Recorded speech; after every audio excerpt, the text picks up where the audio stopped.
શાંતિનિકેતન કહેવા. નમસ્કાર વિદ્યાર્થી મિત્રો, ધોરણ 9 વિષય ગુજરાતી.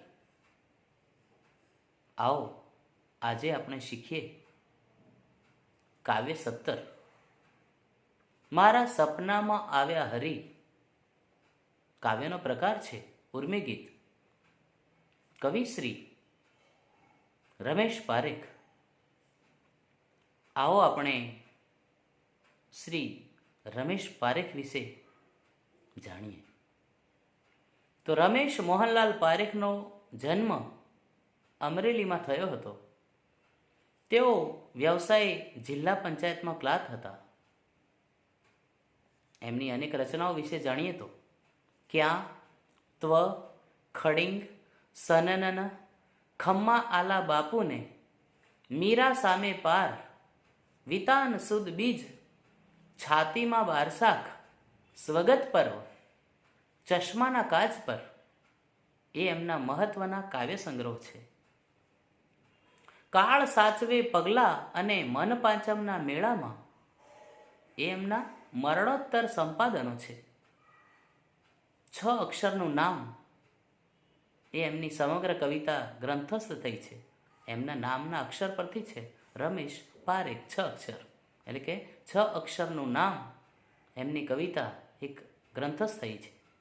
હાઉક ચી, દેતાલી, હફરખ લફરખ, અજબ ગજબનો ખજાનો તેમના બાળ સાહિત્યના સંગ્રહો છે. સગપણ એક ઉખાણું, સૂરજને પડછાયો હોય એ એમના નાટકો છે.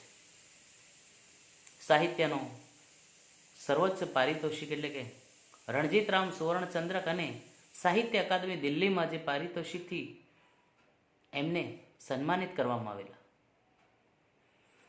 મારા સપનામાં આવ્યા હરી રચના રમેશ પારેખના 6 અક્ષરનું નામ અને એ સંગ્રહમાંથી પસંદ કરવામાં આવેલી છે.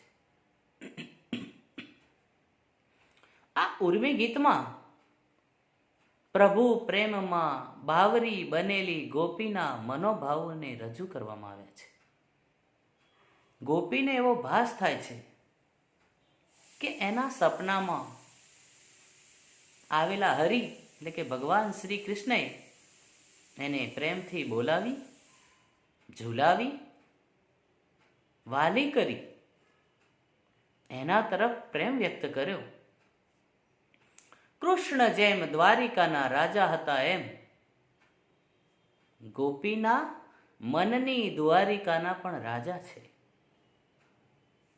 ગોપીની કૃષ્ણ પ્રીતિની તીવ્રતા ત્યાં સુધી પહોંચે છે કે ગોપીએ કંસાર બનાવવા આધણ મૂક્યું છે. કંસાર કરવા મૂકેલા આધણમાં ઓરી દીધો મેં સંસાર. એનો એકાત્મ ભાવ રચાય છે. એને આપણે વિગતવાર સમજીશું જ્યારે કવિતા આપણે હમણાં આના પછી આ ચલાવીએ ત્યારે એમાં સમજીએ. કાવ્યના અંતે આવતો હરિનો ઉદ્ગાર અરે બાવરી, એમાં જાણે કે પૂર્ણ આત્મીયતા પામેલી નાયિકાને હરિનો ઉત્તર મળી જાય છે. સપનાનું મિલન જાણે કે જાગ્રત અવસ્થાનું પણ મિલન હોય ને એવી ભાવદશા આ કાવ્યને નવી ઊંચાઈ આપે છે. આવો મિત્રો સમજીએ આ કાવ્યને આપણે વિગતવાર સમજીએ. ખૂબ સરસ મજાનું કાવ્ય છે. મારા સપનામાં આવ્યા હરી, હરિના પ્રેમમાં બાવરી બની ગયેલી ગોપી. જ્યારે નિંદ્રામાં છે ત્યારે એને હરિનું સપનું આવે છે. સપનામાં હરિ આવે છે અને ગોપીએ સપનું રજૂ કરીને કહે છે મને બોલાવી, ઝુલાવી, વહાલી કરી.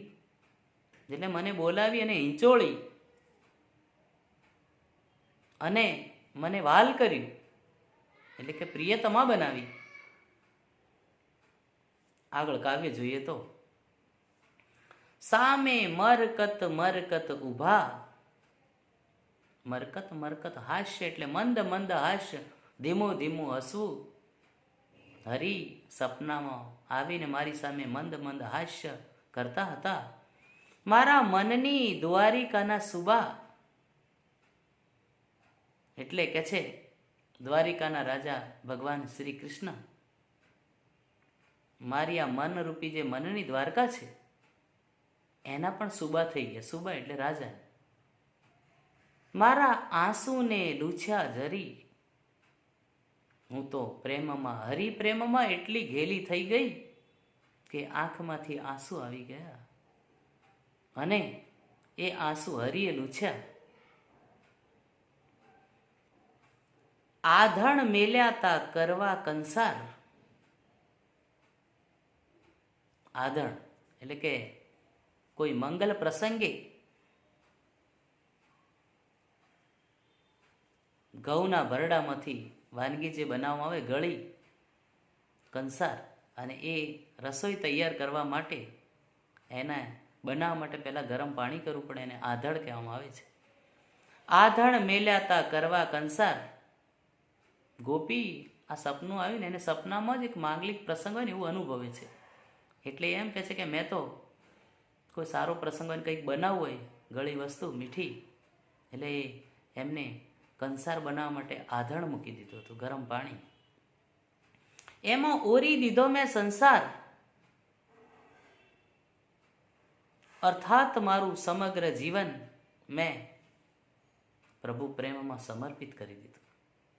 એમાં ઓરી દીધો મેં સંસાર. તો હરિ બોલ્યા, હરિએ કહ્યું, અરે ઓ બાવરી, એટલે અરે બાવરી, એમ